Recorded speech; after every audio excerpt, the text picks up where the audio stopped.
सोमवार खुलभर दुधाची कहाणी. आटपाट नगर होतं. तिथे एक राजा होता. तो मोठा शिवभक्त होता.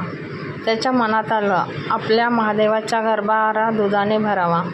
परंतु हे घडेल कसं, अशी त्याला चिंता पडली. प्रधानानं युक्ती सांगितली, दौंडी पिटली. गावातल्या सर्व माणसांनी आपल्या घरचं दूध घेऊन दर सोमवारी महादेवाच्या देवळी पूजेला यावं. सर्वांना धाक पडला. घरोघरी माणसं घाबरून गेली. कोणाला काही सुचेनासं झालं. त्याप्रमाणे घरात कोणी दूध ठेवलं नाही, वासरांना पाजलं नाही, मुलांना दिलं नाही. सगळे दूध देवळात नेलं, तरी देवाचा गाभारा भरला नाही. दुपारी एक चमत्कार झाला. एक म्हातारी बाई आली. तिनं घरचं कामकाज आटोपलं, मुलाबाळांना खाऊ घातलं, लेकी सुनांना न्हाऊ घातलं, गाई वासरांना चारा घातला, त्यांचा आत्मा थंड केला.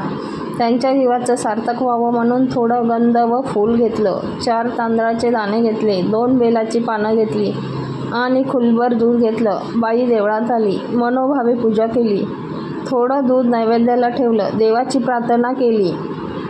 जय महादेवा, जय नंदिकेश्वरा, राजानं पुष्कळ दूध तुझ्या गाभाऱ्यात घातलं. तुझा गाभारा भरला नाही, माझ्या खुलभर दुधानं भरणार नाही, पण मी आपली भक्तिभावाने अर्पण करते, असे म्हणून राहिलेलं दूध गाभारी अर्पण केलं. पूजा करून मागं परतली. इकडे चमत्कार झाला. म्हातारी परतल्यावर गाभारा भरून गेला. हे गुरुवानं पाहिलं, राजाला कळवलं, परंतु त्याचा काही केल्याने पत्ता लागेना. दुसऱ्या सोमवारी राजाने शिपाई देवळी बसवले, तरीही शोध लागला नाही. चमत्कार असाच झाला. पुढं तिसऱ्या सोमवारी राजा बसला. म्हातारीच्या वेळेस गाभारा भरला. राजाने तिचा हात धरला. म्हातारी घाबरून गेली. तिनं अभयवचन दिलं. तिनं कारण सांगितलं, तुझ्या आज्ञेचं काय झालं.